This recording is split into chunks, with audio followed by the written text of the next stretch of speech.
Welcome to the podcast where relationships, confidence, and determination all converge into an amazing, heartfelt experience. This is Speaking from the Heart.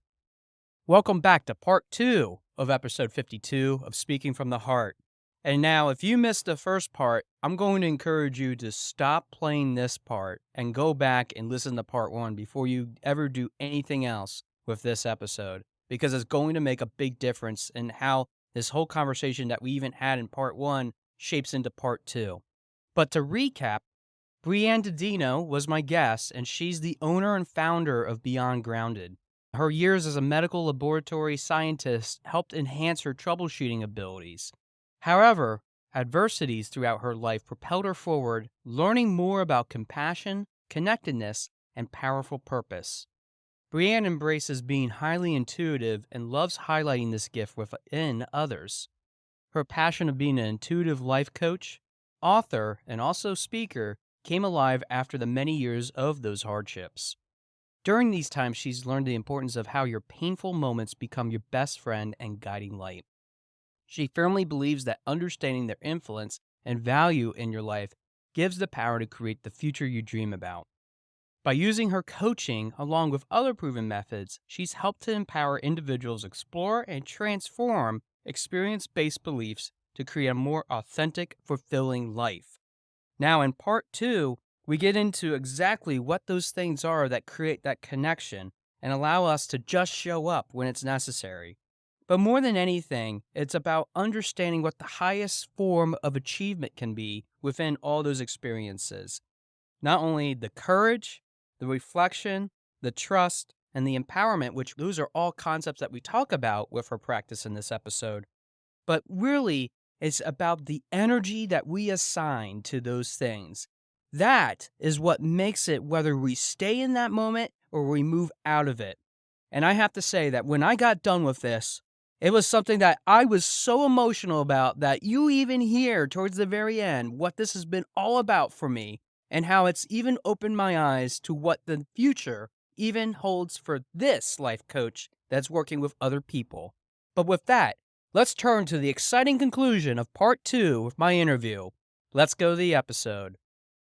I love the fact that you just talked about fire and even about me, because literally for those that are listening to this, I had that experience and I was been alluding to it all throughout this episode, and now I'm going to share it.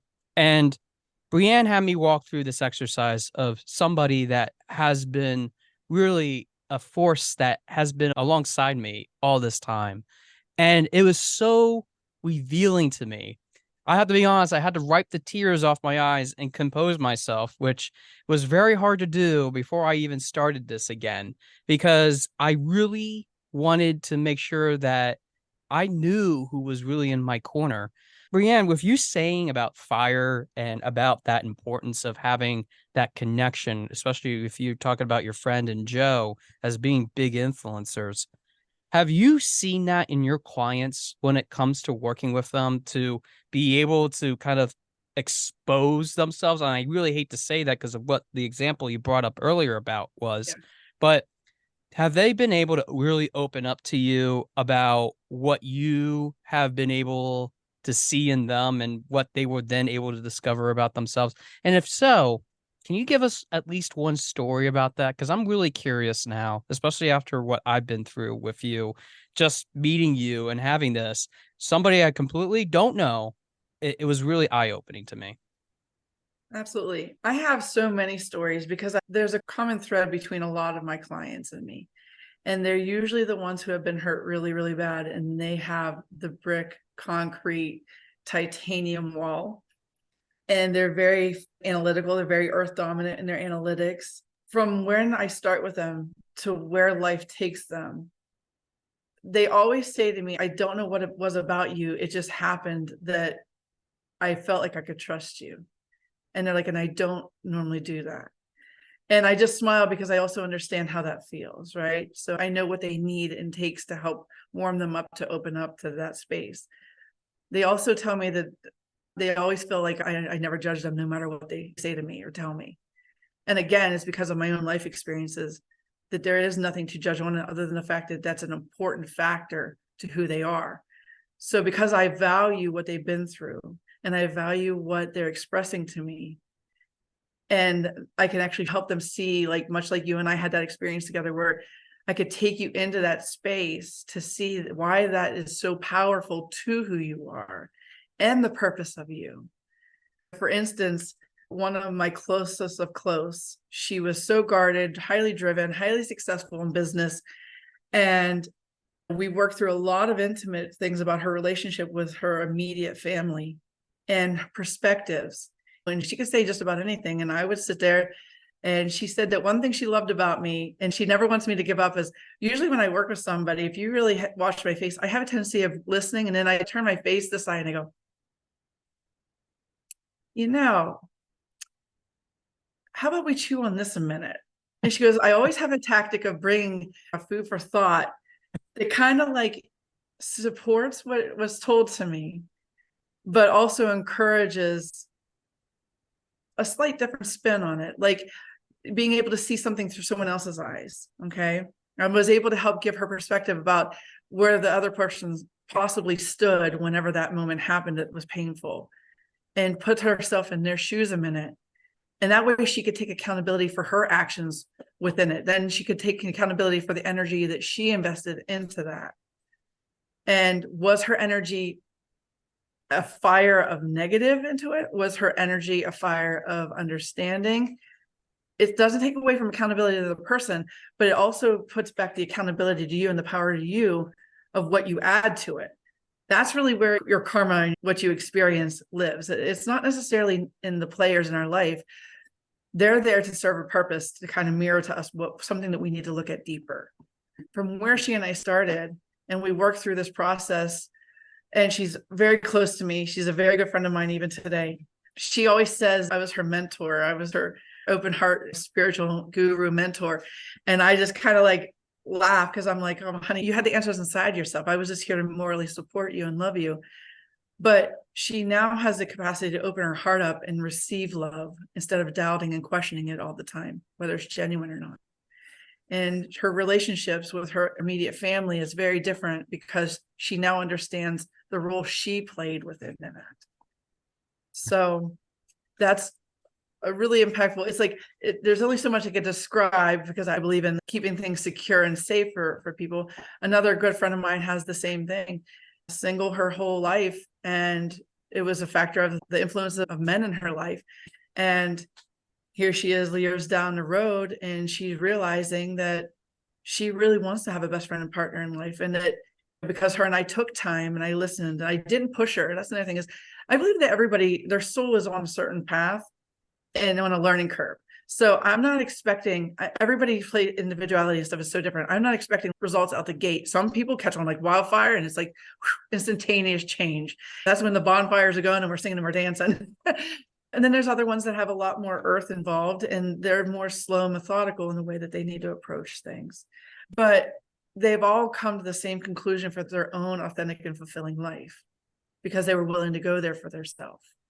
I feel like I resonate with the earth aspect, and I think you probably would agree with that because I have been very thoughtful, more meticulous in the data, which is ironic because that's what I do full time for a living, is being able to work with that sort of thing. And it's funny that you say that because the young woman that you talked about, the one that's single and just had the fear of men, I actually think a lot about my own life, being that I'm a single male, and I think that women are afraid of me because of my erratic behavior, especially when it comes to just not really knowing myself. And that's been something that I have really struggled with because I feel that I'm not good enough. I feel that I'm not able to put myself out there when it comes to having that boldness, as you mentioned about Joe earlier. I kind of resonate with the fact that maybe I'm not more assertive, which maybe women are looking for. But I also felt like a lot of that had to deal with some of the energies that are surrounding me too. So that's a big part of why I think a lot of this happens. But as I've gotten older, and even as I have coached other people myself, not in the same style as you, because as I have mentioned on many numerous episodes, that this isn't about who's better than the other or my practice is better than yours. No, we all do it differently. And that's what I embrace so much, is that we all have something to learn from each other. And I've been learning a lot doing this podcast. So it's been something of myself, of spiritual and personal growth and development. But even for my clients, it's about personal growth and development when it comes to exploring some of those techniques and some of those things, which kind of leads me into this question that I typically ask of other people, is that when you are working with somebody like this, that either has it, they embrace it, like the wildfire analogy that you used, or might take them quite a while, because as somebody that has been a suicide struggler and survivor now for over 3.5, almost approaching 4 years, it is something that is still on my mind of, will I ever go back to that? What do you say to somebody that might be coming to you and they are looking to expand themselves, but at the same time, they have that fear of maybe retreating back? Because you talked about the wall earlier. Is there something in terms of techniques that you give them to empower them to not ever have to go back to that? Or do you give them a little bit of a break saying, well, it's okay if this sort of X, Y, and Z happens? I mean, I feel like there has to be some flexibility, but how do you handle that? Hands down, there is always a flexibility, because it's like everything that we experience is like an onion, really. Just when you think you mastered a level, the universe gives you a catalyst and you peel that off and you're going, it's almost like you never touched it a day in your life and you're going, it's like you start all over again. But I do promise, the more that you allow yourself to sit in that space and understand and you see a deeper level, it would be tragic and overwhelming if you were that onion and you just jumped right to the center without processing the layers, right? Yeah. You would just separate. Mm-hmm. You emotionally would go off into crazyville if you did not go through the layers and you just immediately just jumped into the center. That's pretty much the perspective I give. So you have to give yourself some grace. And it's not easy to do, because even I, as calm as I come off, even I have moments of being human, having a soul, having a human's experience, right? So I hope that you're human. Otherwise, I have to pinch myself, because you must be an angel coming into this podcast. well, I do have a thing with feathers and wings. Yes, yes. I can see that. Those are the things that I'm not seeing. But it is reminding yourself that you are a soul having a human's experience. And it's important that you value that, because your body is such a blessing that it actually allowed you to utilize it the way that you are. Some of us, we're beast of burden learners. And then that's why I'm going, I love you so much. I'm starting to value the food that I take in and want to be better with my body. I'm really stepping into that world now, because it's like, I put my body through hell and it allowed me to stay, believe it or not. But the important thing is that you showed up. A lot of times is more than half the battle is that, one, you're still here and you showed up. You asked a question. If you ever want to know an answer about yourself, all you have to do is ask yourself some questions and you will find the answer. Just like you and I started off with you having a question. And then I showed you that you actually can find your own answer. That's pretty much what happened in that moment. I might have guided you and I gave you pinpoints that he was letting me know and feel and speak outward. But when it came time for you to try and really sort through who that presence was, all I did was help you become more present in your space so that you could feel the difference between your energy and theirs. Sometimes I feel the question that has to be asked is often the wrong question to ask. And it's funny that you bring that up, because I had a guest that talked about having that why question, always asking why, and being curious about the world. I love him, Mark Snow. Mark, if you're listening to this, yes, I'm acknowledging yet again. Thank you for being part of the podcast, because I still am thinking about you even after all this time with what you said.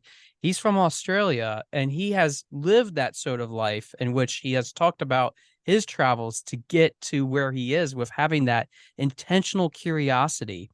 Right. So with that said, Brianne, I don't think it's always the question of why. So sorry, Mark, I'm going to disagree on this premise because of what Brianne said to me today.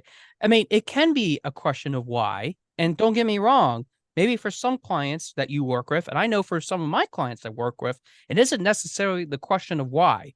It's about what is the question that we need to ask so that we can get that simple answer. And I think a lot of people struggle with that because they say, well, it's because of money, or it's because I need to have a place to live, or it's because my boyfriend, girlfriend is abusive to me. And I'm not downplaying any of those things. Those are Right. very legitimate concerns, and those are Absolutely. things that need to be taken care of. But when you're talking about the spiritual sense and having it so that it interconnects with our human physicality, the Yes. body that we have on this earth, Yeah. what is it that we could start with as maybe some of those probing questions to ultimately get to the question that we ask? Is there a process that you kind of work through with that? Yes. I'm actually writing a book about it. Oh, perfect. Can you tell us about the book? Let's just lead into Yes. that. It basically is explaining how to find the purpose and power within your adversities. And the first step is the fact that you have to be courageous enough to actually want to show up, to be there and ask the questions. The first thing that, when it comes to, depending on how you look at it, whether it's relationships or your success, I'm a firm believer that we're intertwined, all of it. Like our relationships, our success, our authenticity, everything is connected. If you actually start doing the work and getting yourself to step into your zone of genius, as Gay Hendricks talks about, great author, by the way, and he talks about upper limit problems. But when you start stepping into that and you start stepping into your passion, and it's not tied to the outcome, you can ask a question, but don't allow yourself tied to an outcome that you want to hear. And you will really start getting answers about yourself, and it takes you back to your accountability and energy you put into it. There's thousands of people out there talking about how to utilize the law of attraction and manifesting, as well as other things. And basically it comes down to, well, I tried that and it doesn't work. It's like, well, you're attached to an outcome, not the process. You're attached to what you want, not who you actually are destined to become, which is even greater than the outcome that you actually have in your head right now. So there's no 100%, there's no one simple question. It's just the ability. And I agree to the whys, because the whys, when I think of the whys, is why do you do what you do? You are who you are because of what you've experienced. That is your whys. What value do they have for you? Why do you continue to use that? And these questions actually can take you deeper into more questions. Like, when was the first time you can remember that you opened your heart up and you felt rejected, and it was just another example of being let down and hurt by somebody? And then you could really put the story together and how you felt, and then we see how maybe where they were coming from. This is where it gets challenging, because everybody wants to sit and go, well, if they wouldn't have been so mean, or if they would have opened up more. And the theory is, when you truly in a relationship, and this was something even I had to experience, was the highest form of love is letting someone go to what they're choosing. Just because I see the potential and I know that's in there, it doesn't mean that it's necessarily their time. I could be a seed planter. I could be the fire that burns down their bullshit, and they hate me because I was the burner, right? Forever one of those people that was just the bitch, burning their bullshit down. Or I could be the fertilizer, the tender one, or I could be the seed planter, or I could be the waterer. We all play different roles. And that's one thing that helped me heal when it comes to when I was intimately compromised. I was intimately compromised 2 different times by the age of 5 by 2 different friends of my dad's.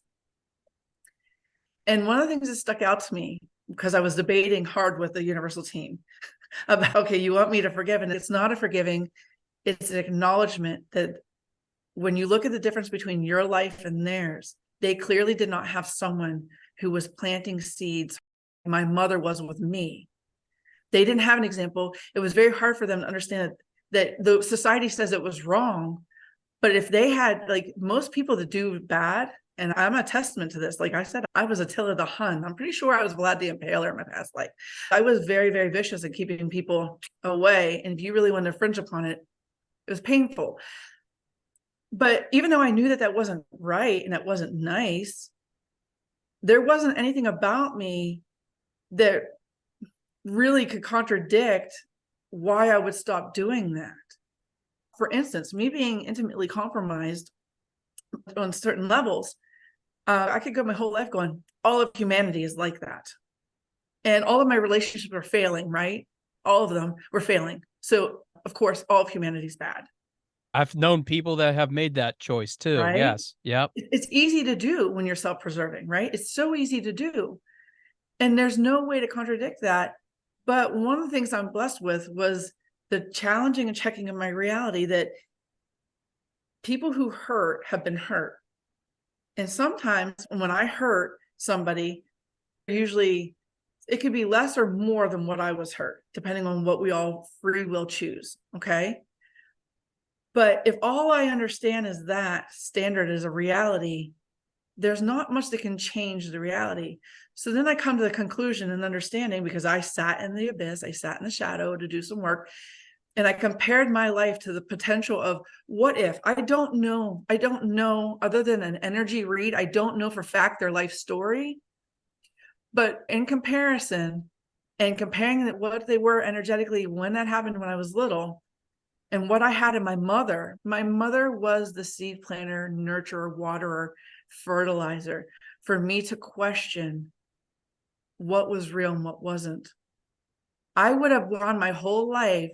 I could have been touching people inappropriately and people going, that's wrong. But if I didn't have anyone in my life to speak other realities for me to take option on, even though in society, I know it's wrong, but there's a weird disconnect in understanding, especially if things happen when you're little. I believe it was Dr. Lippincott that I was listening to. I believe it was him. And he's a neuroscientist. And he said that our reality and subconscious is set by the age of 7. What the hell do we know at 7? Nothing. Right? If you're going through your life and your self-preservation is living on your subconscious, that's why it's important as an intuitive life coach for me to help bring things and make things conscious so that you can start feeling the empowerment of doing different with it. That was the thing that my mother was helping me do. And it took me a long time for me to really embrace that. I'm sitting here and I'm thinking about all kinds of things. Brianne, let me share with you and the audience a couple of those things that go through my mind. 7th grade, thinking of my first girlfriend, not going to mention her name just in case that at some point she finds this podcast and comes after me. Definitely where a lot of that trauma started with women. I can certainly say that. I feel convicted about it. I feel that there will be people that will come at me and say, yeah, I know exactly what you're talking about, Josh. Well, thank you. I'm looking forward to those emails. podcast@yourspeakingvoice.biz. You can take an email and send it to me, and please leave me your feedback with that, because I'll be curious of what your thought was when I was going through that. Number 2, you're so right about the fact that our moms can be good nurturers, because that's really what their responsibility is in the biological sense. I'm talking about society. I'm not talking about the cultural thing. Let's leave that off the table for a moment, because we can have a large discussion about the role of males and what they are really supposed to do. Moms, like my mom, hi mom, is helping me to realize what I can potentially be. And that's why I sense a lot of feminine energy from my masculinity. Let's just be real, because I wear my heart on my sleeve. It's been something that has been destined in me to just continue to bring that out of me. But then you started to say something about 7 years of age. 7 years of age was really tough for me, especially as a kid. And for some of my listeners, they would have to hear this in some of the episodes that I have talked about this in the past when I've done monologues.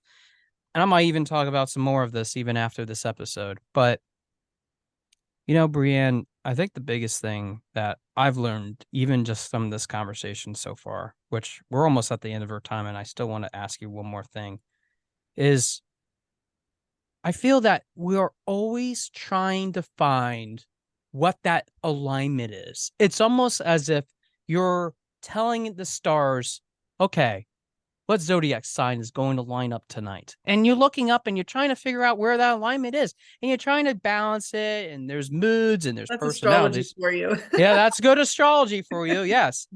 In a way, you're doing that in the life coaching sense, but you're taking it to a level in which now you're attuned to where that person's energies are. Here's my final question for you, because this has just been one of the most incredible conversations that I've had, and I continue to say that I've had these incredible conversations, but I really mean this because it's been eye-opening for me.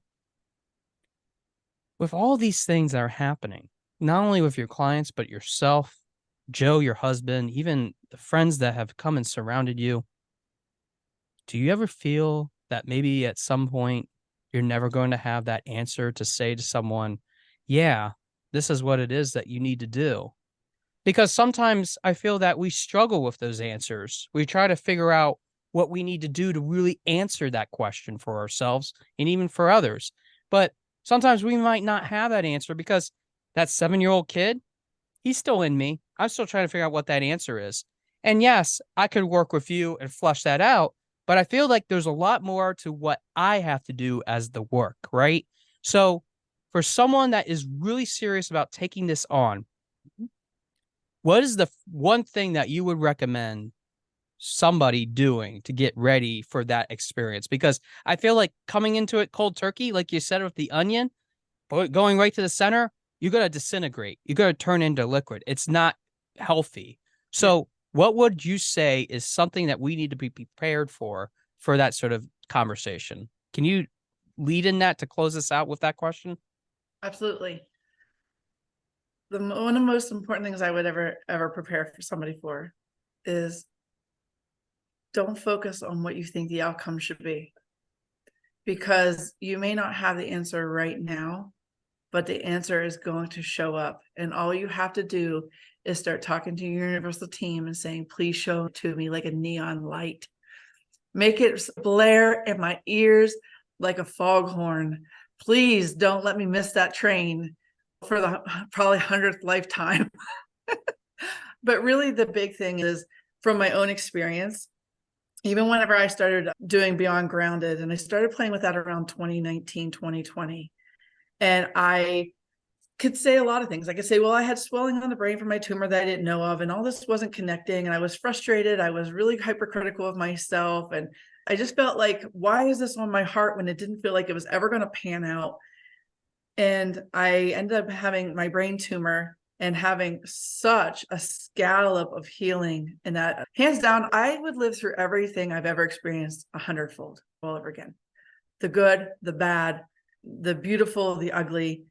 It was the most amazing trip. And I'm only 43. So Lord only knows how much more my soul wants. And I'm excited to find out, because of the fact that I've detached myself from the outcome. I ended up having brain surgery April 6th of 2021. I have been on a TLC kind of healing sabbatical, which I never allowed myself to ever have. I was always mind over matter, pushed through everything. And I had to work through my own guilt of not working full time obsessively. I had to get over my own guilt of my husband being the breadwinner and me not bringing money in and staying home to be experiencing with my son, because I went through fertility treatment to have my miracle baby, and who also drastically shifted my perspective. But if you just allow yourself to really focus on your journey, you will get a lot of answers from looking through your past to where you are. And it gives you hope of what you can carve out, and you become more authentic to you. And you find the fact that courage, reflection, evaluation, trust, empowerment are 5 key things that you naturally possess that you don't realize off their Richter scale. Wow. I'm going to save my thoughts. Brianne, let's go right into how we get in touch with you. What is your business? Lay it out for us, where we can contact you. What are some things that we should know when contacting you with what services you provide? Let me give you the last few minutes, but save some for me, because there's something I need to share with you and the audience before we close out. But I'll let you have the last few minutes here. Go ahead. Sure. You can find me on beyondgrounded.com. My website is in a transitional state because I'm stepping back into my business entrepreneurship after I've had my sabbatical of healing. Who I was then and who I am now, I'm drastically shifting and transitioning. But you can find my Calendly app there to book a coaching discovery session with me to see if I'm somebody you would want to work with. I can do one-on-one sessions with you, as well as I do 4-month create package with healing with people. But my wheelhouse is basically, as you can see, is taking your adversities and really finding your authentic, fulfilling life of who you are, and really fall in love with everything you've been through because it served you a great purpose, as well as teaching you how to get in touch with your intuition. So that's pretty much my wheelhouse. But you can find me on Facebook at Beyond Grounded with Brianne DiDino. I'm more active on my Facebook than my Instagram, but those are also 2 avenues you can get a hold of me on. I'll put all that in the episode notes so that if you're interested in checking that out, you can certainly do that. Here's what I want to say to close us out, because I feel like I want to move myself back to tears where I was before I even hit the record button on this to begin with, which I feel that we often want to ask ourselves the questions of, what's the next step I need to do to make this process work? Or if you're a business person, you might be listening to this and ask yourself, well, where's that next dollar that I need to find? Or if you're somebody that is just changing careers, you might be asking yourself, I need to find something in less than 6 months. Otherwise, I'm going to lose everything. What can I do to get jump started right away? I've seen these posts of these cries for help on all kinds of different forums, and I have worked with people that have come from all variety of backgrounds, no matter what that is, whether they're trying to win a competition, which I do public speaking. I have worked with people that have been wanting to find their true self, which we do life coaching. We figure out setting goals so that we can hold each other accountable, because I'm part of that process with them. I always tell my clients that they're never alone in this. You're not doing this for yourself. It's about having this authentic, continuing to have this conversation sort of thing. And when I opened this business, when I started earlier this year, which I'm not even a year in yet, as I continue to work on myself and even other people, I keep asking myself, what are the relationships I want to form? What is the determination that I want to continue driving towards? What is the ultimate confidence factor that I want to have so that I can feel confident in helping other people to do what I do, with the ultimate mission of just understanding what is the ways in which we can engage our voice, that voice being whatever that is in this ever-changing world. Brianne, you shook my world tonight. Oh, And I really mean that. And I know that for many people listening to this, you might not get that. But I'm going to say this. It's really hard to meet people that are willing to meet you where you're at, no matter where they are at in their life, whether they have been abused, whether they have been having suicidal thoughts, whether they've been fighting autoimmune, whether they have been on recovery, whether they have had infertility issues, which congratulations on having your child with thank going you. through all of that. With all that said, we can always make excuses every step of those ways and say, damn it, no, we're not going to do it. I'm done. And I decided I wanted to do that 4 years ago, and I didn't want to be part of this. I didn't want to be part of this experiment.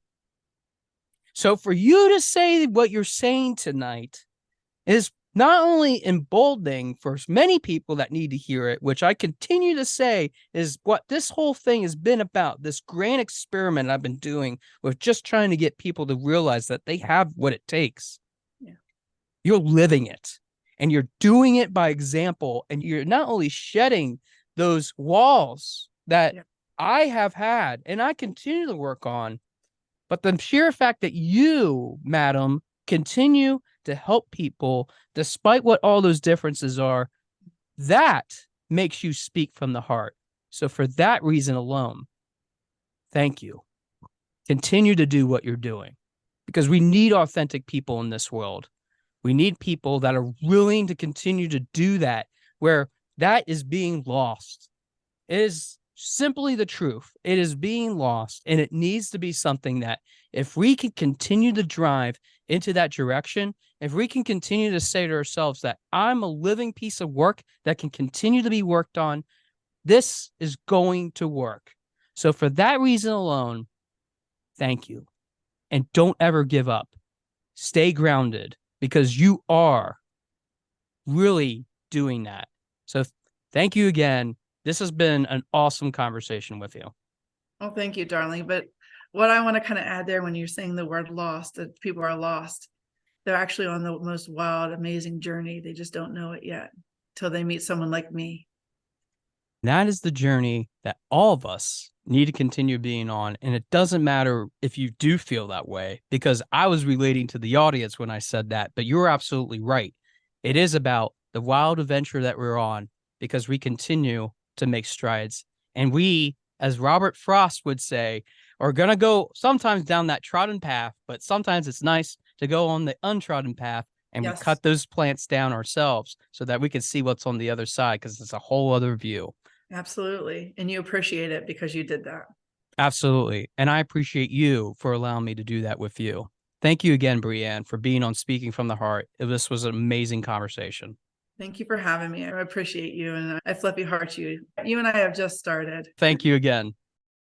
I want to thank Brianne again for being part of the show and just not only the insightful conversation that we had between two parts, but the fact that she opened up my eyes to the fact that once and for all, there's no way that we have to be held back by our own inhibitions if we're just willing to provide ourselves a different perspective and give power to what needs to have power in the first place.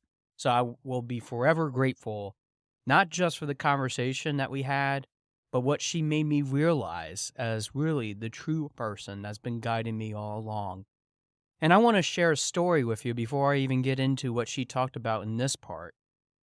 You see, before we even recorded part one, we had a long conversation that I never thought would take it to the places in which we went to, which is about who is it that is really truly guiding me?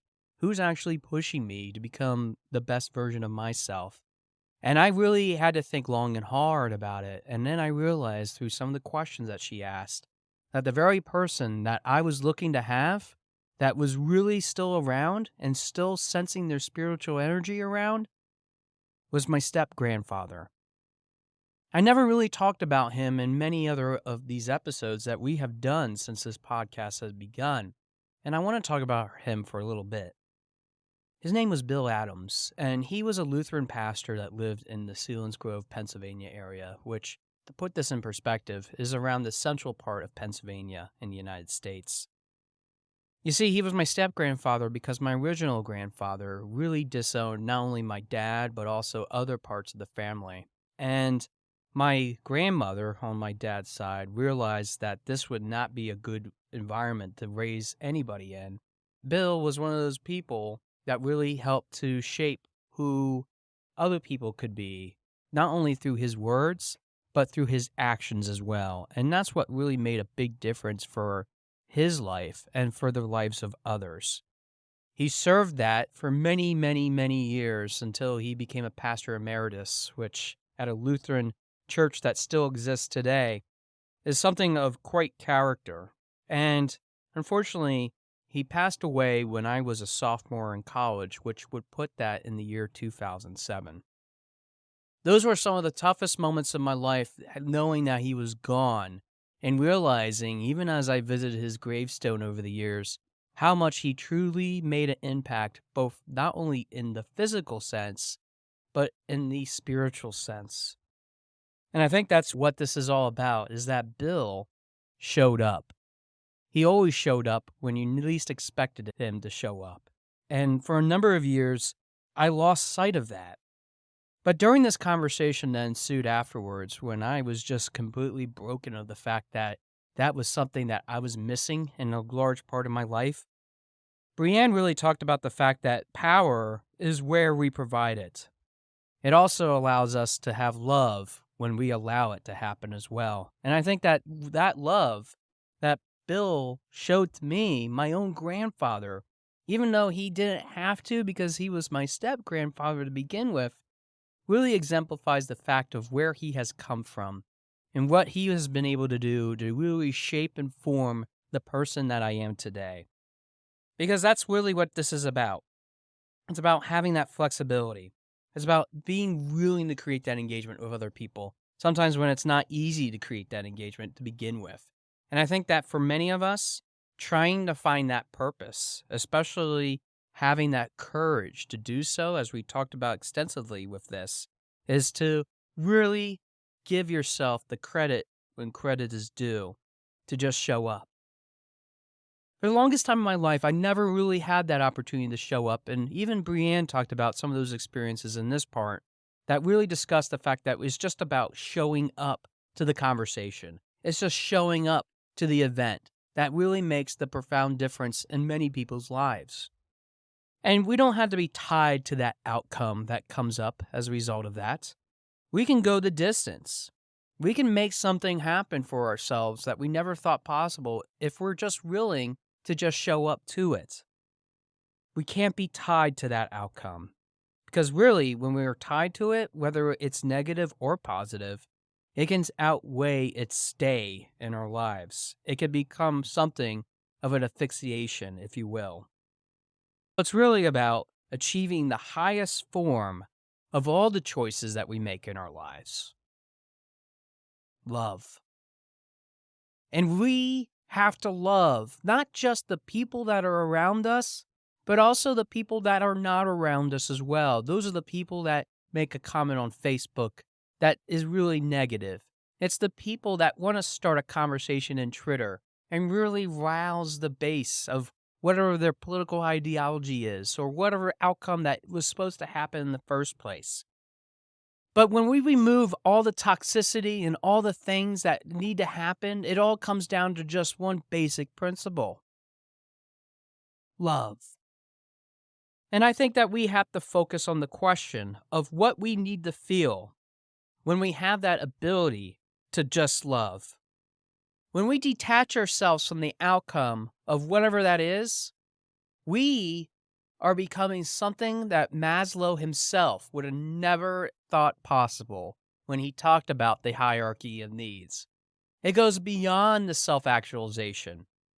It means realizing that you can be excited for whatever happens in your life if you're just willing to unlock the keys that are dormant inside your soul and your heart to make something that you never thought possible in yourself. This is what it is all about, ladies and gentlemen. And this is what we can create ultimately if we just believe, if we could just push ourselves, if we're just willing to put down that shield that we've been carrying around that has been used for attacks, and instead realize that shield means something so much more.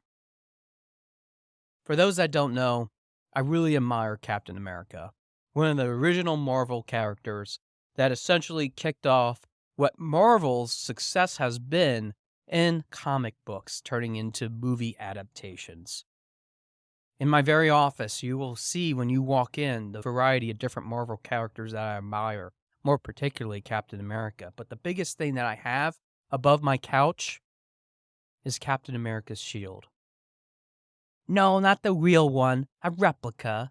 But that's the whole point, is that that shield is on the client's side, not my side. What do you mean by that, Josh?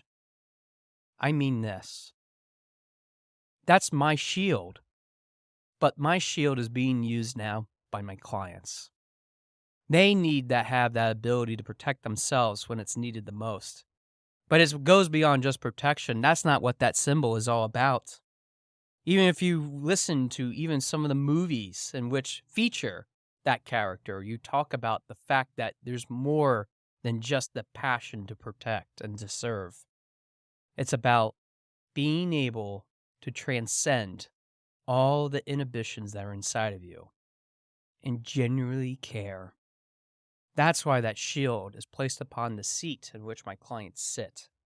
And it continues to be an inspiration for even myself, for that matter, when it comes to looking deep down and realizing that Steve Rogers, the main person that represents Captain America, is deep and down inside of me, wanting to just break free. But to break free, we have to break free of the choices that we make in our lives. That means attaining love above all else. We talk about courage, reflection, trust, and empowerment. But what we're really talking about here is something that transcends about anything that we would ever have as a struggle. Whether you're a life coach, whether you're a professional development coach, whether you're somebody that's training someone to do better in their interviews or their resume writing.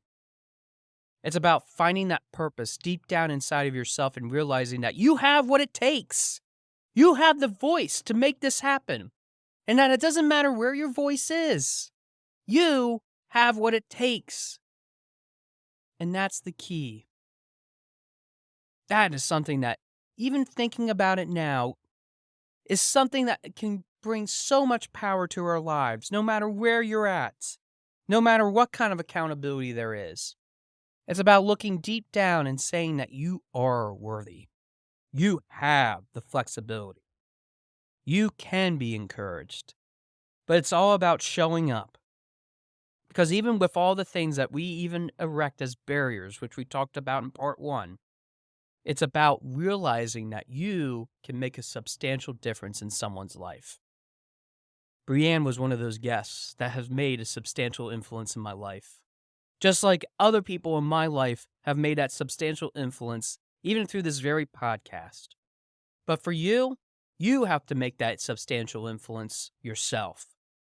No one's going to walk you through it. You have to do the hard work. Are you ready to do the hard work? Are you ready to make something of yourself, just like Captain America did? Are you ready to be the Joe in someone's life? Are you willing to let go of all the choices that you've ever made, whether they're positive or negative, and realize that this is all about love? Because if you know that, you are doing so much better than even me, your podcast host. And you are showing up to work together in ways that you never thought you could ever do. And that is a gift in itself. Thanks for listening to part 2 of episode 52 of Speaking from the Heart. And I look forward to hearing from your heart and your love very soon. Thanks for listening. For more information about our podcast and future shows, search for Speaking from the Heart to subscribe and be notified wherever you listen to your podcasts. Visit us at www.yourspeakingvoice.biz for more information about potential services that can help you create the best version of yourself. See you next time.